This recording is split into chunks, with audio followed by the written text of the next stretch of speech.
Welcome back to Hey Brother. I'm your co-host, Matthew Modisett. Look at us, bro. Who would have thought? Woo! Just two white dudes launching a small to mid-sized podcast. Wow. Woo! Steve Ballmer, yeah. That's woo! pretty cool. Pretty cool. Woo! Woo! Didn't even take a break after season 1. All gears headed toward content, just nonstop. That's right. Just one gear, one motion. Content. Content don't sleep. Content don't sleep. We don't sleep. We don't sleep. Except for the nap I took an hour ago. Yeah, pretty much. Pretty much at least 8 hours a day. If I'm being honest, I have to get 8 hours. Yeah. Can throw in a nap ski here or there too. I'm not a big napper, dude. I'm not a big napper too, but you don't nap. You've never napped. Of course I've napped. I see a pillow and a blanket on that couch over there. Dude, of course I've napped. I just don't. It's hard for me to go to bed during the day. AKA Matthew's a huge nap. False. Naps can be good though. Oh yeah. But I'm not ride or die for naps. Agreed. I'm the same way. I wouldn't say it's like in my wrestling. It's not in my corner. You know, if I'm in the ring, naps aren't in my corner. No, I'm the same way. I usually I don't need a ton of sleep, to be honest. Unless as long as I get like 5-6 hours, I'm good. I need quite a bit. I mean, I'm not going to lie. Sleeping 8 or 9 hours is tight. It is. Do you ever feel like if you sleep more, you get more tired when you wake up? Yes. Like if I sleep like 10 hours, yep. I'm more tired when I wake up than when I sleep like 6 or 7. When you wake up during your sleep cycle. So it's like during, I'm going to butcher this, but if you wake up like during your REM cycle, I forget if it really hurts your sleep or if it doesn't, but it depends on when you wake up during your sleep cycle. Okay. So if you wake up at not a good time, then you feel really sleepy and groggy, but you know how sometimes when you wake up and you're up and at 'em. Yeah, that sounds really reasonable, but that's wrong. What really happens is you're just in dream world too long, and your body, right, your mind transfers to parallel dimensions, and you experience yourself in other dimensions, right? And so you work your brain out too hard in the other dimensions. So when you're in the dream world too long, you come back to your real body, it's just you're too tired. That's the facts. Science. I will say, dude, dreams are bizarre. Yes. Bizarre. Yeah. So bizarre. Yeah, I had a dream last night, and it felt so real. When I woke up, I wasn't in reality. Like, I thought I was the dream world. The dream. That real? Yeah, the dream was reality, and I woke up, and it was like, what's going on? I just like the dream was real, and I'm waking up to something not real. Have you ever had a lucid? It was bizarre. Have you ever had a lucid dream? I had a lucid dream once. Yeah. And it was the greatest thing ever. If they ever figure out a way to like lucid dream all the time. You can train yourself to lucid dream. Isn't it pretty difficult? Yes, but you can train yourself. What did I even do in my lucid dream? I think I flew. I think that's the most basic thing ever, but I think I just started flying. I have Woo! I can fly! Mine is... Mine is nuts. I can't even... It's like crazy. So we were in like this cartoon outer space world, and I was in this amazing race type of race, and I was against a talking polar bear, and we were flying, trying to win the race against each other. It was a fucking crazy. Who won though? He did. See, that's the thing. Even in my dreams, I usually lose. Nuts. Like on shit like that, even in my dreams, I lose. I wonder if that says something about my subconscious. Bastard. Loser in real life. Yeah. God, I can't win, baby. Oh, we didn't even intro you, dude. Oh wow. As always, we all know me. Here's the other half of this union. Ryan Modisett. Yes, season 2, bro. Yes, season 2. Congrats. Excited, man. I am too. This should be dope. Everyone knows that sequels are a lot better than the first movie. That's when you just kind of phone it in. Spend less money and make more money. I was being sarcastic. I know, sequels suck. It's a plague that's dominating Hollywood. Yeah, dude. I will say Avengers Endgame was tight, though. That was tight. There's only a few. There's some good ones. Dude, really, there's not very many. There's some good ones. There's a few, but there's not many. Usually the sequels are worse. Not a hot take, but I think Shrek 2 is better than Shrek. I think that sequel was better than the original. Debatable. That is debatable. That is for sure not debatable. Not like, not crazy. Yeah, I think that was a really, really well done sequel. Mm-hmm. I don't think anything beats Toy Story 1, but dude, Toy Two's- Story 2, 3, and I haven't seen 4, but I haven't 2 seen and 4 either. 2 and 3 were great. fucking great. 3, never mind. I got to say now, I teared up. I did too. I thought they were going to die. I did too. I thought they were for sure dead. Dude. When they were holding hands for going to the burner. Disney's screenwriting. Yeah, dude, they just know how to tell stories, man. They're the best at it. Season 2, though. Season 2, end of season 1. Yep. So that's, I guess we'll go into housekeeping. Yep, let's do it. So yeah, end of season 1. We had 10 episodes under our belt. They felt good. It was really, really little burpy. little McBurpster. A little Teddy McBurpter. Little Teddy Brewster. But season 1's over. So we had 10 episodes, and then season 2 will be another fresh 10. And so I think we're going to go the same format that we did season 1, where it's one guest on and then me and Ryan off. So we'll basically every other episode there'll be a guest. Yep. So once a month, the guest. Yep. We were today, as of the recording, today is Friday, November 15th.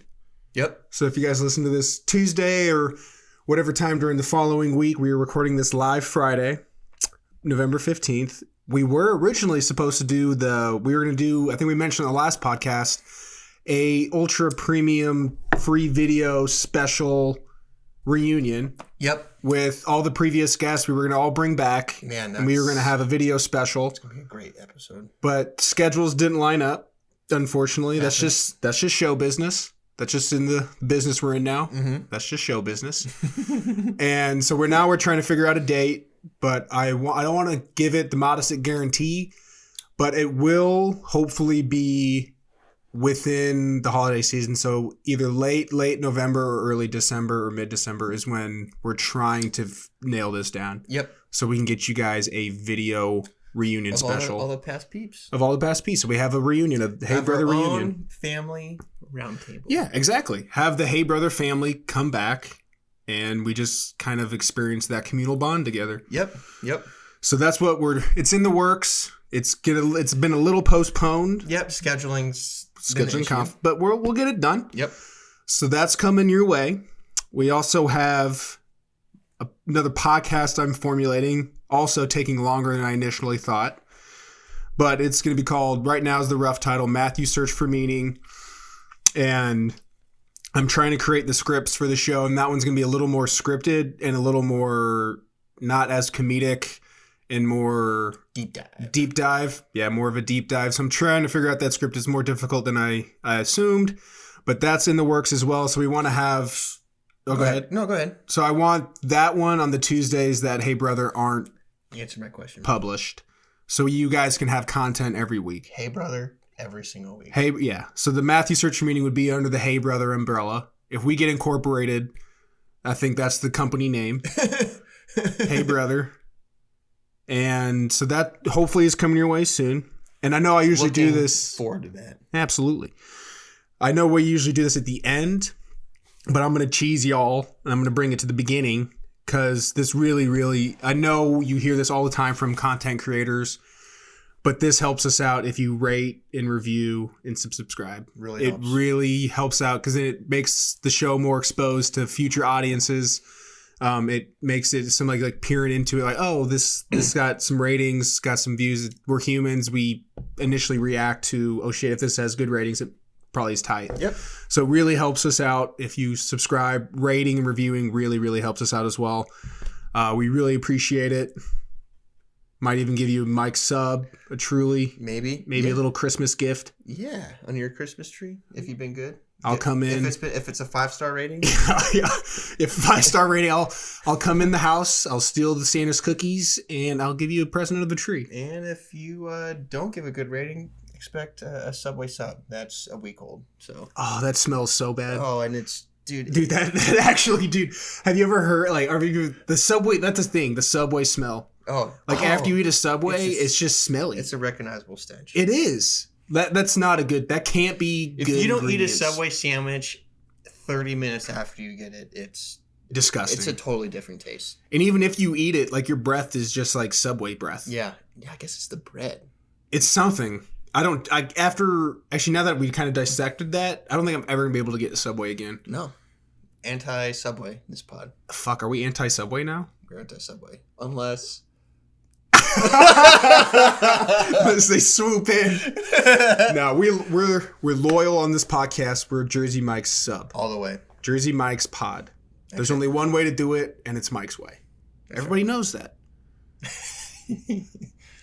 Love it. All right. That's some housekeeping under the belt. Mm-hmm. And anything else, bro? I might put that speech on the back burner and put it on the end of the potty. Okay. Yeah. No. If you are ever looking for maybe some music or someone to do some instrumentation on your other podcast, I can throw down a few beats, some sick rhymes. No rhymes. Okay, 0 rhymes. Kid Cream. All right. Yeah. No rhymes. Negative rhymes after that. Right. I think you owe. Actually, no. I don't want you to owe rhymes after that. No, my bad, guys. Ryan just visibly dabbed. Yeah. Real talk. Is the dab dead or is it alive? No, we're bringing it back. Ryan But did it die? I don't think it ever died. Ryan Monis at 2020. I don't think it ever Bring died. the dab back. Who do you think's the first person that ever dabbed? Cam Newton.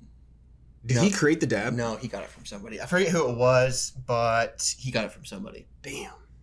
But he's the one that made it popular. I mean, NFL quarterback, really popular. Few dabs, he's big. It's just a simple move, but it really is. It's like a machismo type of move. Yeah, Dab on him. It just stuck. It really is the perfect. We had a gesture. move in college, actually, not really machismo, but it was just like we call it the modicid, and we did a left and to the right. Yeah, but that's way more white, not as tight. Yeah, I know, but Did you see that rhyme I just spit? Ooh, maybe you should just rhyme your own. Yeah, I spit that hot fire. All right, hey brother, let's get topical. Let's get topical, bro. Let's do it. Recurring segment, guys, where we talk about news topics, local bugs, or just what's on our minds. You know this. You know this. So first topic that we have on the slate for you guys. Yep. Matthew, you are into rugby. You're all in on it. You watched the World Cup. Yeah. I didn't watch too much of it. I have coworkers who watched it. I watched a few games, but you're all in on it. I'm all in. Shouts to Falf de Kirk, the South African player, and shouts to South Africa for winning the World Cup. Yeah, absolutely. They played England, right? Yeah, in the final. They whooped them. It's I think it's just something with international competitions. Yeah. Just brings me in. If it's an international competition, I love it. And honestly, I'm all in. What? Even though the United States really laid an egg, we shit the bed. How did that even become a phrase? Shit the bed. Somebody must have shit the bed. Shit the bed. Like, man, I guess that means like, man, I did something terrible. And I shit the bed. If you poop the bed. Like, Yeah, that'll definitely do it. I did something bad. That'll definitely do it. I gotta clean up and put these sheets in the washer. But United States stunkola. But rugby, like I love.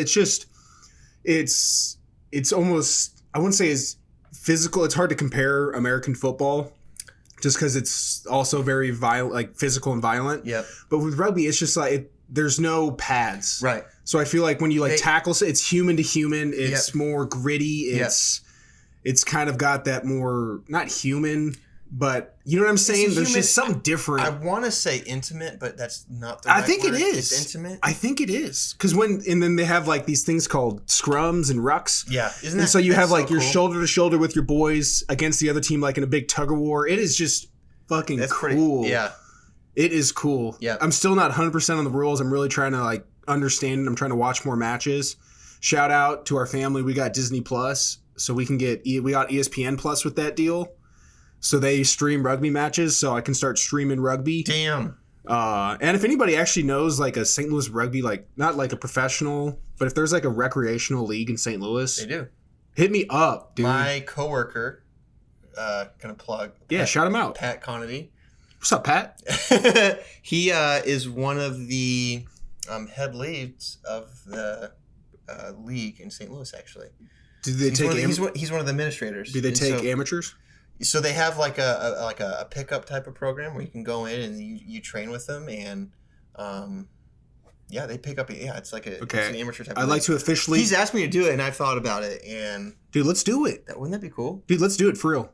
Rugby's cool. Dude, he played for 17 years, so he's. So he could teach us. Yeah, he could. Yeah. All right, I'm going to officially declare right now I'm an amateur rugby player. I'm declaring my status amateur. Hey, Pat, we'll talk salary. yeah. Like in golf, I declare my status I'm an amateur. Dude, yeah, no, seriously. We should seriously do that. do that. League, actually. It looks really, really fun. Yeah. So all in on rugby. That's my new sport. We never really played. That'd be something cool to do. That's my new sport. But I think I'm not going to follow it on a club level. Mm-hmm. Like Liverpool, like it's just a team. I think I'm only going to follow it on an international level. Okay. Because I don't think America has a rugby league. If they do, it's probably small. Well, yeah. I'm not sure. I think I'm just going to follow it internationally. See where it goes. Yeah. I'm going to follow it internationally. Follow it internationally. And then go from there. Yep. Liverpool will still always be number one. Oh, yeah. We're kicking some butt. It doesn't get more international than soccer. Oh, it's the best. Well, U.S. soccer's struggling. Yeah. Shout out to former guest Jared Krebs. He still believes. He still got hope. My hope was shattered a long time ago. World Cup's big. World Cup's missing awesome. the World Cup was huge. God, I'm so bummed it's in Qatar. Yeah, me too. Man, I would 100% go if it was like literally anywhere else. And it is crazy that they're building all these stadiums, and there's reports of workers, like a lot of workers dying, hundreds of workers dying. Shouts to the workers. Poor bastards. That's crazy. Yeah, they're poor bastards are dying. People are. There's gonna be thousands of fans at these stadiums. Nobody's gonna boycott the World Cup. No, man. People are dying. Nobody gives a shit. The ride goes on. Humans are terrible. Shouts to those workers. That sucks. You sure don't really spend a plane ticket to Qatar? Me and actually, I've talked about this. If like I should boycott it and just like not watch it, but this is the hypocrisy of humans. I'm 100% going to watch it. I know I'm going to watch it. I 100% know I'm going to watch the World Cup.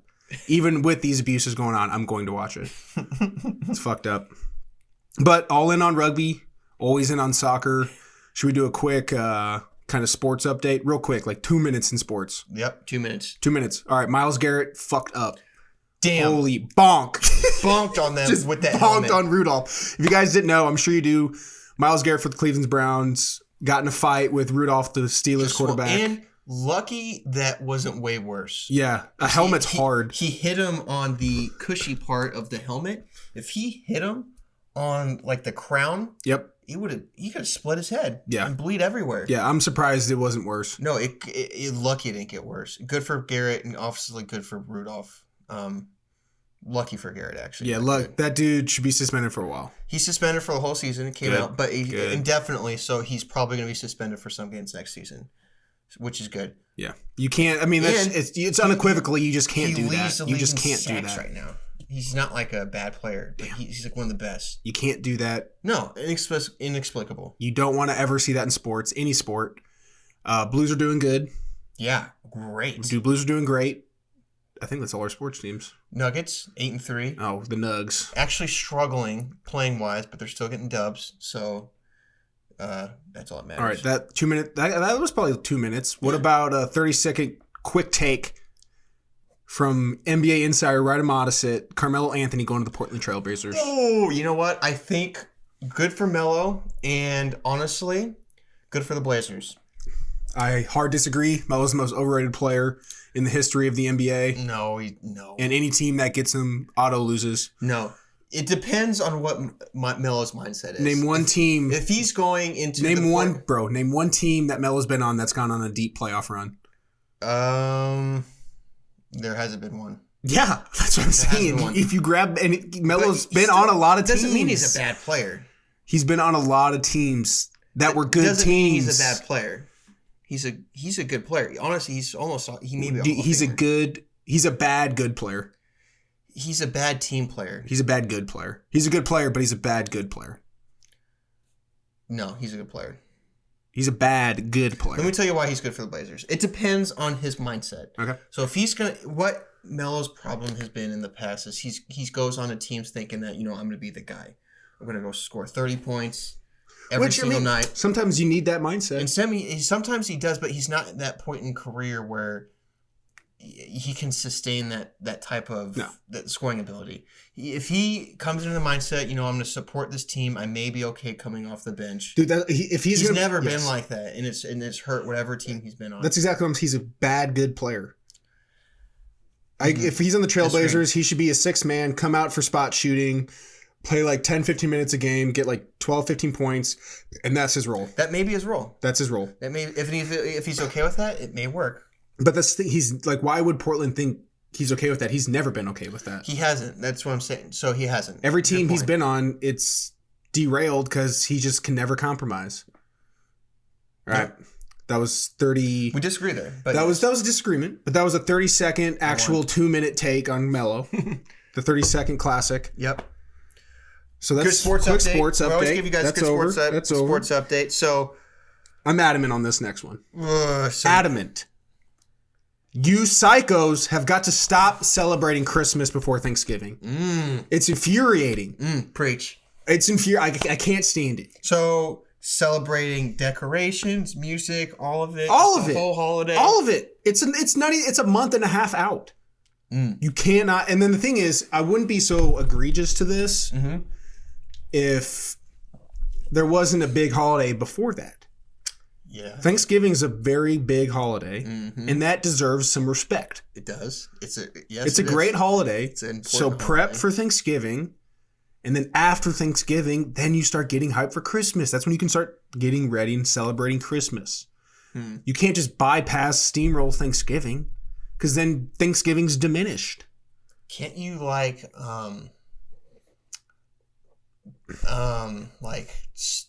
never mind. You can't. Dude, I was at Starbucks like a week ago writing the script for this episode.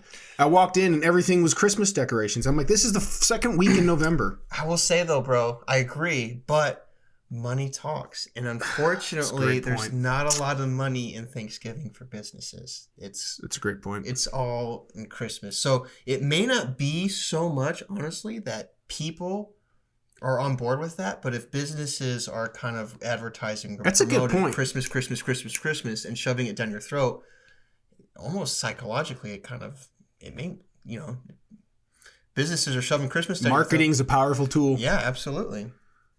I stand resolute against that. Christmas is celebrated after Thanksgiving. Yeah. How many of one song can I listen to in the same day of Christmas? Yeah. But that's Christmas songs like you get 2 months before Christmas. Yeah, you get burned out. Yeah. Like the thing once All I Want for Christmas Is You by Mariah Carey though. All I Want for Christmas is to celebrate Christmas after Thanksgiving. That's it. Yeah. Like I'm just adamant on this take, dude. Favorite Christmas song? Ooh, probably Little Drummer Boy. Why are you looking at me like that? That's a great song. Wow. I love that song. It is a good song. It's a good song. I like the old. It's weird. That's a good song. It is very unique. It is, and we don't really talk about religion on the cast, but I'm not religious at all. But I love the old kind of hymns, like "Hark the Herald Angels Sing," "Joy to the World." I love that shit. Yeah, no, I love that. I love those songs. I respect that, and I do too. All I Want for Christmas Is You by Mariah Carey. Is that Ryan? Yep, heard it here. And I wouldn't mind that being played 2 months out. In front of Thanksgiving. Ryan.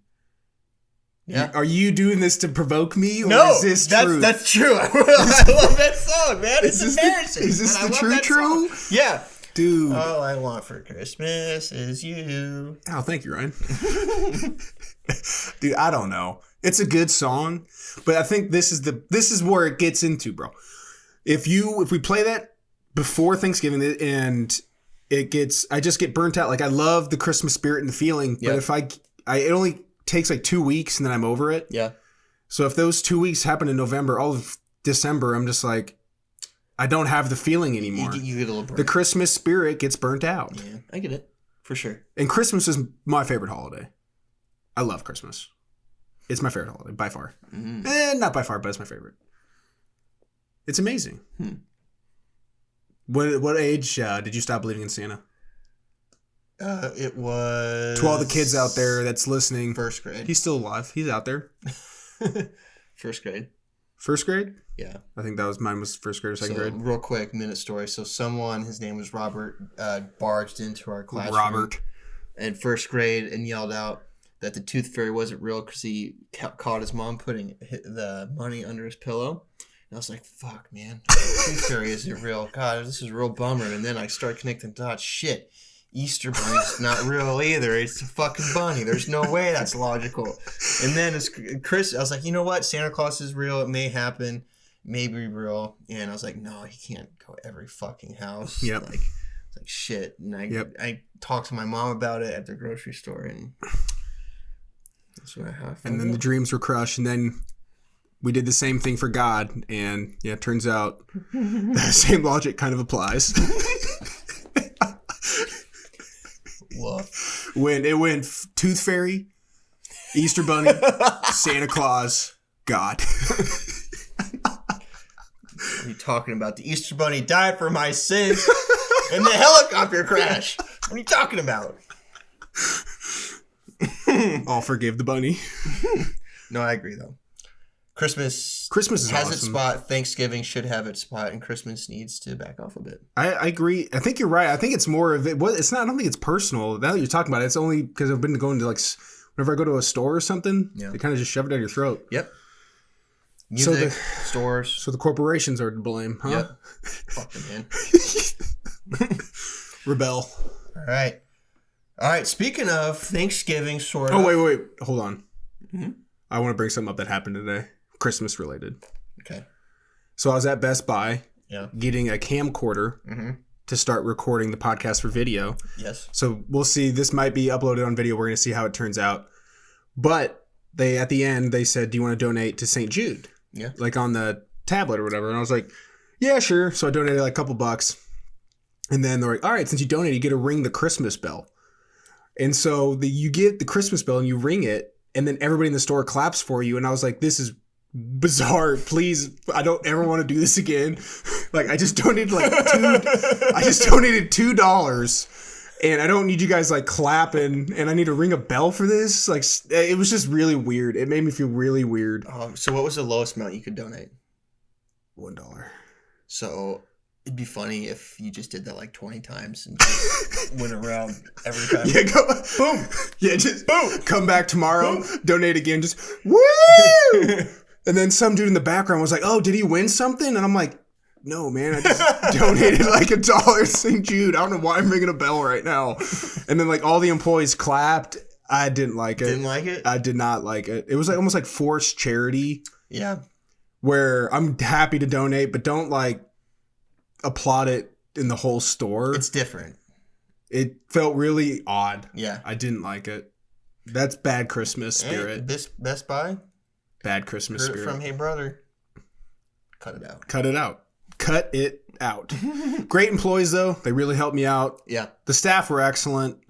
Just cut out the fucking ring the bell when you donate. Yeah. Really didn't like it. Yep. All right. Next one. Thanksgiving. Yes. Right before, we have a big trip planned. Yes. And we finally got my brother to go. Good on you. Really. Yep. Wouldn't have been the same without you. It's been a while since I've been on a vacation. It's been about almost a year and a half plus. So we're going, me, Ryan, and then our younger sister, Savannah.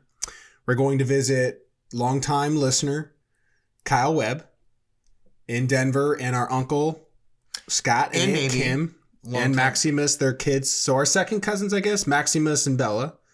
No, they're our cousins. Cousins.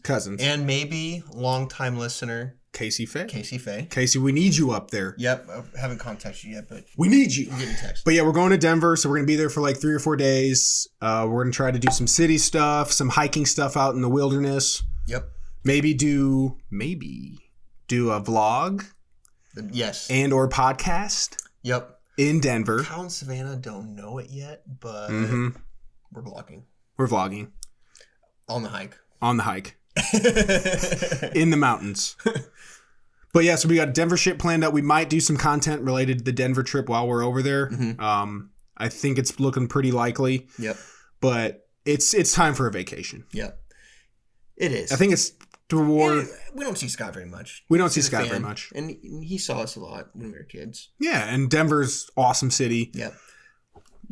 Good. Not oppo. even low key, like high key, just good oppo. Fucking really cool. We have room and board paid. The hiking in that is actually gonna be very cheap. The cabin's gonna be cheap if we do a cabin, and we just have to pay for food and alcohol. So really, it's just a plane ticket. And I had points from my Southwest card, so I just used my points. Yeah, so it's just food and alcohol for you, boy. It's gonna be fun. And water. Yep. Got to hydrate up there. That elevation's no joke. Oh yeah, we know. Yeah. Last time we went to Denver, we went on a 14er, which is you climb a 14,000 foot mountain, but we started at like 12,000, so we cheated. We cheated, but oh my gosh, we got 100 yards. Yep. Not even kidding, fans. We had to stop and take a break after 100 yards. I thought we were doomed, dude. I didn't think we were gonna make it. No. There was absolutely no way. I was huffing and puffing after 100 yards. I could not believe how much we were struggling. This is gonna be fine. We're just this. It wasn't even a mountain. It was like it looked like a really long hill. Yeah. But the altitude was killer. I remember I looked over to the water puddle and looked at my reflection. I was like, you sad sack of shit. There's no way you're gonna make it to the top of this mountain.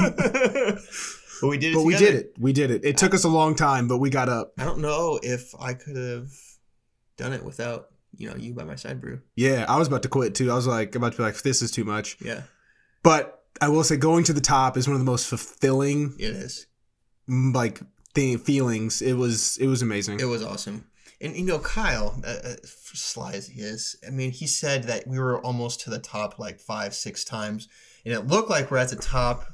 Oh, thank God. And then, oh, shoot, no, we have to go back down. God. And we're here. Kyle's like, oh, we're almost there, guys. It's right up here. Oh, thank God. He did that like 5 times. God. Oh, but it was wonderful. So we're looking forward to this Denver trip. Hopefully you guys can experience it with us. And we don't want to make it like, I know a lot of like Instagram influencers and a lot of content nowadays, just like, hey, look at us. We're doing tight shit. Look at this cool ass waterfall. Yeah. We don't want to, we're going to try to make it where we make it feel like you experience it with us. So it's not just like a show where like, look at this cool stuff. Yeah. Don't you wish you were here? I hate that kind of content. So we're going to try to make it more personal. Yeah. And I think a vlog kind of has more of that personal feeling. Yeah. So we're going to try to tailor it. We'll start working on kind of the tent. Cool. And then I have something else here. Yep. So it's been a while since I took a vacation. And February and January are the cheapest times I found to travel internationally. So, what were you thinking? I found a ticket to Paris. So I'm thinking France or Italy. I think I'm going to go back to Western Europe. Okay. Because those were the cheap tickets. Peru is cheap as well, but it's rainy season, and that's probably why it was cheap. Because I don't really like rain, but I can handle the cold fine. Yeah. I like the cold, actually. Mm-hmm. And winter and snow. So I was like, okay, I could handle cold. That's fine. So tickets to Paris and Rome in Italy. So Paris and Rome, they're both about $500-$600 in February. Oh, really? Round trip. And so I was like, it was $500 for me to go to DC round trip. I know. So I was like, okay. But it's because it's off season, so it's off tourist season for Europe because it's winter. Less crowded for you. Yeah, that's why I can no lines at the museums. Nice. And I went to Central Europe. I went to Germany, Austria, and Czech Republic 2 years ago around February. It was very little tourists. It was awesome. So you really get to experience the local culture. So I'm thinking about doing it again. Yep. And the masquerade part. So Venice, Italy. One city I really, really want to go to. Yep. The River City of Canals, has one of the biggest masquerade parties. Oh my gosh. In the world in February. I think you have to go there. And I would deck out. I would do a full masquerade costume, like old 1800s mask. You got to. And do the Venice Carnival.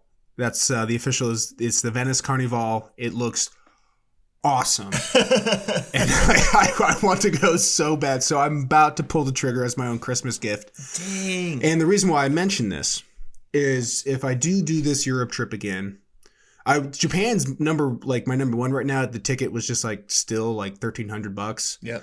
So compared to Japan ticket, $1,300 to a Paris or Italy ticket for about $600. That's half the cost. That's half. That's huge. You can spend $600-700 for lodging. Yeah.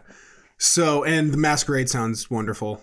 That's but the reason why I mentioned it, so with Matthew's Search for Meaning, the other podcasts under the Hey Brother umbrella we're doing, I was thinking I could do half of it. So the first half of the season pre-recorded in the States. Yep. And then I record the other 3 episodes with people outside my kind of cultural expertise, not even expertise, but just outside my culture. So I have the other 3 that is so cool. With other people in outside the United States. So I think that really add to the podcast. So you got to do that. So I think that's going to happen. In Masquerade, I've always wanted to do a legit Masquerade party. You said this was like one of the biggest ones in the world. Dude, look up, fans. Is there how much is that? Or is it free admission or you have to buy tickets? I'm not going to be able to probably afford like the palace fucking parties because I'm just a pleb. But I can definitely hang out with the chummies out in the canals. I mean, that's where you want to be, though. You want to be like out in the streets partying. With the people. Yeah, with the people. Fuck them. Yeah, unless we become the man. Boo-boo. But that's why I mentioned it. I really, really want to do a Masquerade. But Paris would be so cool, too. I don't know. You can't do both, right? Can't do both, so it'd have to be one. It would either be France or Italy. Those are my 2 trips. So if I do Paris, it would be Paris for a couple days, and I'd go to like Brittany or in the north, and then Marseille in the south or Nice. Not trying to persuade you, but let's put it this way: are you planning to travel internationally again after this? If you go in January, February. Yeah, I hope to travel my whole life. So what are the chances of you visiting Paris again versus going to this Masquerade in Venice again? Ooh, that's a good point. I think the more rare option would be the Masquerade. Because Paris is on, you have to go to Paris. Yeah. I mean, if you're going to travel, it seems like you would do that one again. Do that. I mean, let's be real. Paris screams Matthew Bossett. It does. Oh, shoot. It does, though. Which one would you regret more not doing? Yeah, you should. That's a good. Ooh. Ooh. I'm very fortunate to be able to either choose either. But, that's tough. I don't know if that's the right way to look at it, to be honest. They'd both be great. Being able to travel abroad is just a blessing. We'll talk about it. We'll think about it. It's coming, though. It's coming. I like 90%. Could your boy come? If you want to, that'd be awesome. Yeah. Do you have the vacation? It's New Year, so yeah. If it's January, February. Dude, a Hey Brother Masquerade. That'd be so cool. Oh my God. We're doing it. We gotta take it offline because honestly, guys, we would spend the next 30 minutes talking about it. All right, fans, let me know. Yeah, give your vote. Yeah, give your vote, fam. France or Italy in February? Give me your vote. France is gonna be a little colder. Italy's not gonna be warm, but it's not gonna be like terribly cold. Give Matthew some Masquerade costume ideas. Give me what I should wear. Fully nude. For the people, dude. All right. Hey, brother. Y'all Let's do a new seggy. Oh, okay. So, fans, this is going to be Scuba Steve's Deep Dive. Deep Dive. For all y'all that don't know, my gamer tag, Big Gamer here, has been Scuba Steve for a long, long time after the Big Daddy the first Scuba character. Steve. I was the original Scuba Steve. There's a lot of Scuba Steves out there. Dude, there's so many. But you're there. I've had it since like 3rd grade. That's been my gamer tag. So this is Scuba Steve's Deep Dive. So we're starting off season 2. We got some experience under our belt, positive energy, and fresh beginnings. So we are going to start off with a new segment. Love it. So this season, we're going to try to dive more into a subject or topic that affects us and affects you guys. So we're going to kind of do more of a focus narrative on one specific segment. Yep. So a more nuanced take. Mm-hmm. Instead of a nuclear fusion take, we're going to focus on nuclear fission take. That's science, baby. Read about it. I'm going to be honest, I have no clue the difference between nuclear fission and nuclear fusion. One is fusion and the other is fission. Case closed. Nobel Prize. give this man the Nobel. But, so the topic and the narrative for the Scuba Steve's Deep Dive, the first iteration, is going to be life basically after college, and something that's affecting a lot of our viewers right now is just the 20s. What is the 20s like? I like it. How is it affecting us? What is the mid to late 20s? Life after college. Life after college. So how is basically, it's weird how that it's kind of the start of adulthood, but historically that's very late. Yeah. Like usually you're a man at like 16. True. Actually, that is very true. I've been watching Downton Abbey a little bit. Love it. And yeah, incredible show. Fantastic I'm on season 2. Fantastic show. Highly recommend. Yeah. And it's the culture is people were expected to get married So early. so young, and you would meet them for like 1 or 2 times and the guy would sometimes propose right there. Yeah. Whereas now, if you don't wait at least a year, it's psycho, very out of the norm. See, that's what, but when I like how you said norm, because that's what I love about history, is every period in history, they thought that was the norm. Right. And then the norm always switches. We're all on a ride. Right. The ride has ups and downs, twists and turns. Right? There is no normal. Yeah. Right? But for us, there is, since we have the blessing to be alive, there is a normal for us. Yep. And after 20s, usually you kind of start your career. Mm-hmm. A lot of our friends, shouts to everybody, are getting married. Yeah. A lot of them. Shouts out, Casey and Taylor, Jared and Alex. Sam and Hannah. Zach Sedlak and Brittany. Mm-hmm. Man. A lot. And a few others that have been dating a long time that we expect to probably pop the question. Pat. And Pat and Tilly. Yeah, absolutely. And I just got the word, because I don't have Facebook, I finally got the word. Uh-oh. Our old college boy, Joe Rose. What? Yeah, Joe's getting married. No. Yeah. Are you serious? Next June. To who? I've never met her. He met her after college up in Rockford. And so they're getting hitched next summer. Yeah, so congratulations to our deep friend Joe. Dude, that is awesome. So yeah, Joe's gonna one of the best guys. One of the best guys around. So Joe's good, but that's what. So it's a lot of marriage. Yeah, and that's actually one of our topics on here. Yes, is marriage.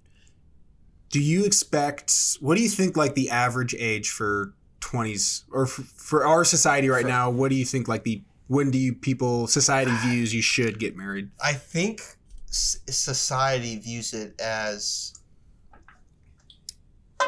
honestly more open. Like, I think so too. Like less that I think so too. There is actual an age that you should get married. Like I think more people nowadays our age are like, you know, if it's going to happen, it's going to happen. We're not going to kind of force it. There's not a ton of expectations from society to when to get married. I agree and I disagree. Okay. I agree that the expectations are a lot more relaxed. Yep. But I do think there is still some pressure. I can see you can kind of get vibes from people that are like, shit, all my friends are married. Yeah. I'm not, and that maybe I should be. But I once again like to highlight it's just a ride. I don't think if it's not the time, it's not the time. Right. Right? I don't think you should ever feel pressure. I agree. If like you're 27, you're like, fuck, I'm not married. Right. And all my friends are, I don't think that should be a problem. No, it shouldn't. It still does. It still affects people deeply. It does. Okay, so there's still pressure, but I will say there's less pressure than there Agreed. was. Agreed. Because you were talking Downton Abbey time. If you're 27 without a wife, right, you're fucking loser town. Even when mom and dad were getting married, like that time period, like you got hitched early. You still got hitched. I mean, there was an expectation to. Yeah. It was better to get married. I'm going to marry my high school sweetheart, get a plot of land, have 20 kids. But yeah, what a fascinating modern age we live in. Mm-hmm. The thing with marriage is if it's right, it's right. Because we also see with our parents' generation, yep, you see a lot of divorces. The divorce rate, you see a lot of divorces. The highest that it's ever been. If there's pressure to get married, and you get married just because of the societal pressure, that's probably not great. No, it's probably going to lead to an unhealthy relationship in some cases. Absolutely. Divorce. But I will say I will say, kind of mentioned earlier, it is difficult when all your friends are married and you're not, it can definitely feel difficult because you feel almost out of place out of the social circle. Right. Because they talk about marriage shit and then you're here talking about you don't have marriage shit to talk about. Right. So we're social creatures. It can be difficult. Right. And speaking of social creatures with friendships too, that after in the 20s, I think you grow a lot in your 20s. You experience a lot of things. Yep. You're out of college for the most part, and you experience stuff for the first time, like real world shit. Yeah, true. Agreed. And with friendships, you can become very, very close because everybody's going through the same shit, right? But it also can just drift. Yep. Like friendships can just drift. But I think that's one thing that I think that's normal and that's fine. Yeah. You know? Absolutely. Like friendships. It's fine. Yeah. I agree with that. Friendships those friends will always be friends. Right. I think it's just natural. Not natural. I wouldn't say it's like a positive thing, but they just drift. It's natural. It's just drifts. Right. No, absolutely. You know? Absolutely. No, yeah. I mean, just kind of speaking personally, there's a few friendships that I still have really close relationship with, but most others, it just, like you said, kind of drifted away. And and I think part of it has to do with just that constant communication kind of goes away. Because in college, you're around so many people. True. And it's just a very social time. But, after college, doesn't mean that it's not social, but it's just a different atmosphere. You're not around people your age 24/7. That's a good point. So, I mean, when I go home, it's just me. And that's a third of my day. That's an interesting aspect, too. And like how you said, your age, too. When I was in Arizona, for the listeners at home, I used to work in Phoenix, Arizona after college. So when I was 22 to like 24, I worked in Phoenix, Arizona. And my best friend was a coworker who was like 45. So friendships also, it's like when you leave college, you have an exposure to other age groups. Yeah, because you're not just around your age the whole time. Right. And I think it's a wonderful experience. I think it's very, very. I think like after college, like you're no longer just binded by 20s. You're no longer young 20s. It's you can be friends with anybody. Right. Because I mean, when you're young, you're at school. Like over like half the day roughly. So you're around people your age constantly. I mean, if you're around people your age half the day, that's who you're going to create relationships with. It's how it is. The environment you're in. So, like you said, just a part of life. Right. No, absolutely. It's another interesting thing. I love talking about parallels to history, and it gives me a good time to reflect. Like we're talking about, we're always in contact with them, and we can still remain in contact with people through like texting and Instagram and Facebook. Pretty cool. But imagine if you're in the 1800s, 1700s, and the only way, if you like move somewhere, the only way to connect with that friend still is like through a letter. Yeah. That's it. It's crazy. Isn't that? And that's not even 1800s. That was when mom and dad were growing up too. I mean, there was no cell phone. Yeah. There's no internet. I mean, there was no internet. I mean, they had to send a postcard. They had no cell phones for some of the time. It was either a letter or just traveling and seeing them. I want to bring letters back. Letters are cool. I think it's really heartfelt touch. It is. That's good. That's good. Work too. Yeah. Big boy jobs. Yeah. McGurks. No, but working for a living, right? You're not going to school for a living. You're working for a living. Yeah. You have an occupation. Different lifestyle. So, I remember my first job was GIS analyst. Really hit me like a ton of bricks. Yeah. It's extremely different. Yep.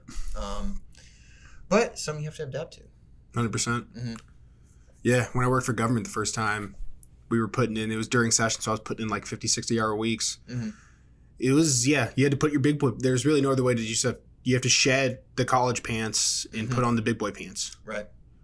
And there's only one way to learn, and it's through experience. Right. Exactly. Through doing it. And just doing it. Yeah. Yep. And so I think with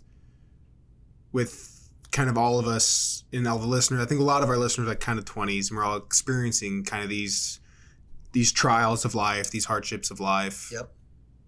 We're in it together. Yep. We're all going through this shit, and we're trying to figure it out. Yep. Right. Here's a question for you, bro. Yep. What milestone did you think you were going to hit in your late 20s when you were a kid? From a work point of view, or just a point of view? Just a point of view. Just a future point of view. A milestone. Sure.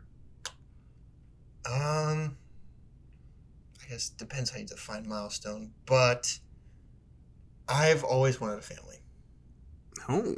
That's what I've always wanted. So the reason why I have a multi-family house is for a future family. So I knew someday in college, I wanted to support a family, have kids, have a wife that I loved. And so that was something that I've always wanted, still want.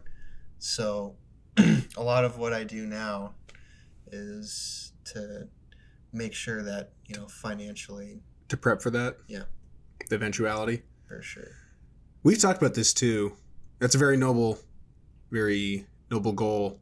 We've talked about this on the opposite extreme. So I'm glad you read that because you can advance the modesty bloodline. I don't think I ever really want, maybe, but at this point in time, no.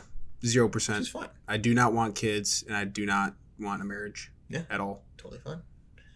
And the reason for that, it's not like I'm against it. That's the thing. I hate how, because I don't want it doesn't mean I'm against it. For me personally, I just want to do a lot of stuff, and I couldn't be able to do all that stuff if I had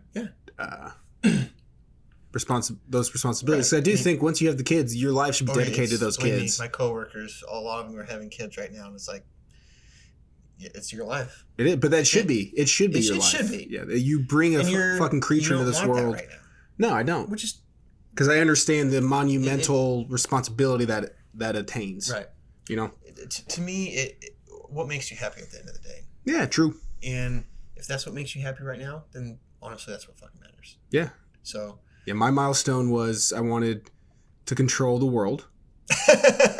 I'm only at 200 listeners. Yeah. But we're getting there. Right. We're getting there. I mean, look at Scott too. Good point. Sorry to take a step back. I mean, he didn't want a marriage or he didn't want kids for a long time, and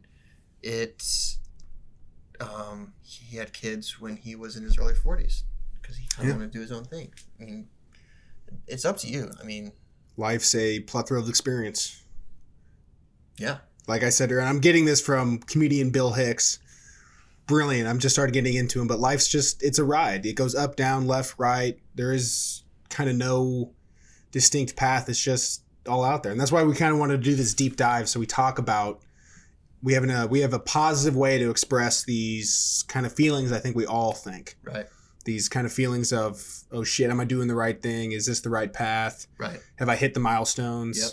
And I think at the end of the day, I think it's better we talk about it openly and understand we're all going through it together, and to create these kind of set milestones is dangerous. Yep.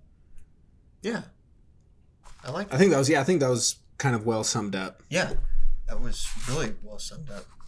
All right. Modest at 2020. I'm blown away. yeah. JK, I'm never fucking running for office. All right. Is there anything else we want to talk about on that 20s? We have major decisions down here, because you bought a house. Bought a house. That was a big decision. You got some equity. I remember this morning I was like, shit, green shirt, blue shirt. Which one do I fucking wear? Went with a brown shirt. I went with yeah. Your coworker would be like, oh, I wish you would have worn the green shirt, Ryan. Damn it! Damn it, why? Yeah. Yeah, no, buying a big house was a big decision. That's one of the biggest decisions you can make. I know. Yeah. Definitely pros and cons buying a house versus renting, but a lot of people think buying a house is considered an asset. I'm actually probably in the minority where I don't think it is. Let me call up Mark Cubes. Because if a house, your primary residence, takes money out of your pocket every single month, and by definition, something that takes money out of your pocket is actually a liability. So it does provide value in the future, but... That's what you're hoping it appreciates value. Right. That's true. But it's still taking money out of your pocket every single month. I mean, whereas, just take my multifamily, for example. That is something that doesn't take money out of my pocket every month, even though I do have a house, because I have people who live in it. I provide a good a living space for them to live in, and it's not. I don't think it's considered a liability because I'm not losing any money at that point. So, kind of went off on a tangent, but no, yeah, it's an interesting kind of topic that we haven't really. Me and you even like off air haven't even talked about. It's interesting. Mm-hmm. Yeah. So that's just my viewpoint. Houses cost money, even if it's not just mortgage, but repairs, stuff to put in it. Whereas when you're just renting, you don't have to worry about any of that. I think for a lot of listeners and a lot of people, that's the big thing. If we probably had to like put it under one umbrella, is money. Money's the big thing in the 20s. Yes. Debt, money, payments. Bills. Making it rain on them hoes. Every other week. Not every week, every other. Every night. JK. No, that's true. Yeah, it's a driving factor in all of our lives. It's just life. That's just the way it is. It's the ride. Until we part of the ride. Organize a coup. I love that. It's part of the ride. It's part of the ride. It's just up, down, left, right. Part of the ride, baby. Thank you, Bill Hicks. Man, I really like that segment. Yeah, that was a lot more focused. Yes. And a lot more, I wouldn't say emotional, but a lot more nuanced. Yeah. It's not just it was showy. Less game showy. Yeah. You put it exactly how I was going to put it. Yeah. So. Lit. Yep. Hey, brother. Hey, bro. What's up? Thank you, letters. All right, let's do them, baby.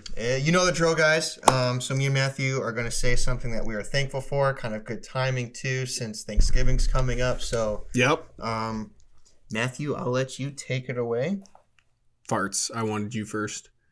Okay. All right, no, I can do first. Okay, go ahead. I'll do a quick shout out to our boy, Casey Faye. Ooh. He's a big listener. He loves it. Loves the show. Case! He's our great friend. Case Faye. Love you, brother. And then love you too, man. I'll do a thank you for, I guess, I was in between. I'll do toilets. Yeah, toilets, Ryan. Toilets. Okay. Imagine a world without them. Humans deposit waste. It's not pretty.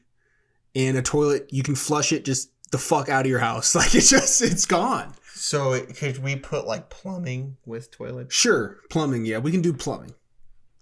Yeah, plumbing. That's huge. That's huge, dude. That's huge.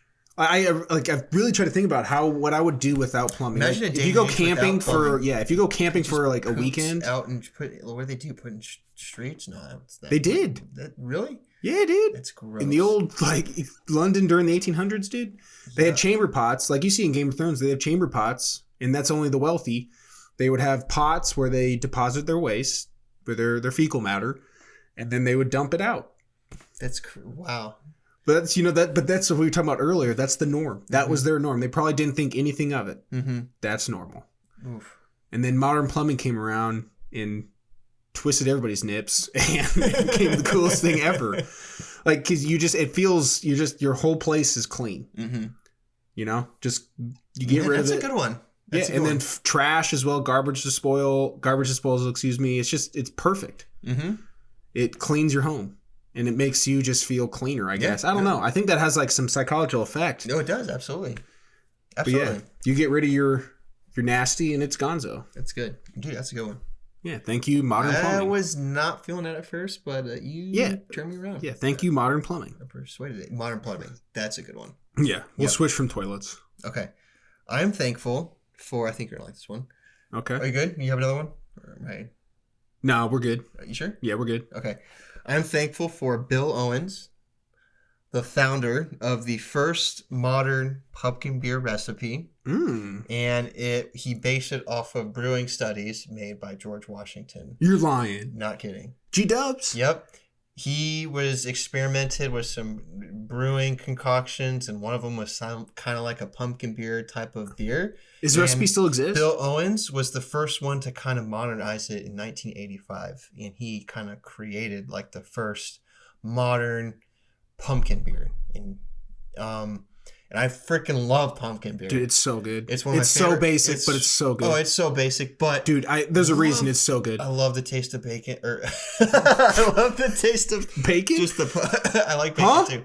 Love the taste of pumpkin beer, and it's a feel good taste. Yes, it is.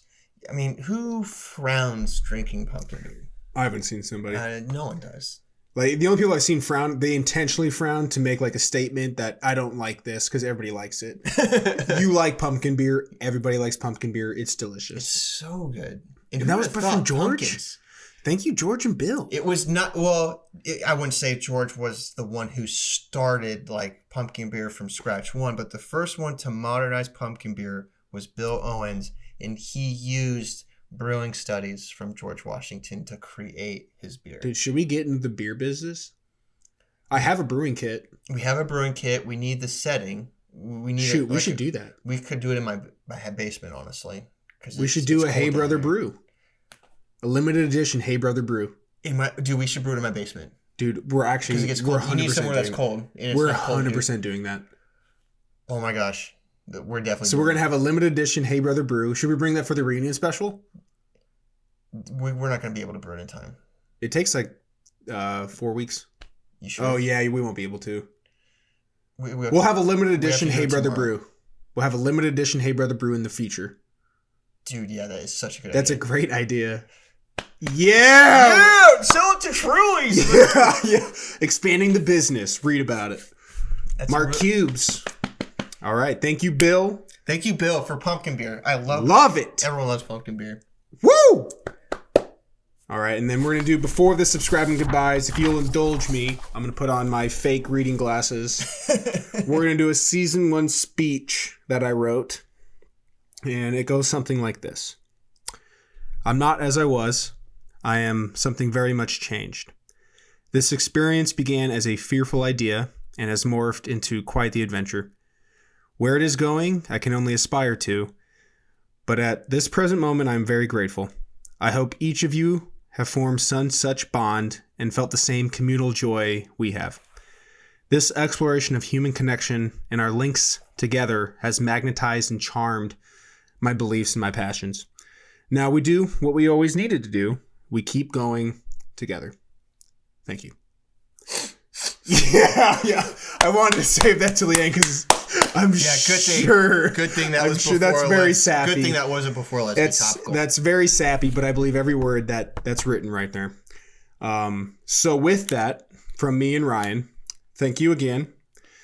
And we'll go to subscribe and goodbyes. So mash that sub button.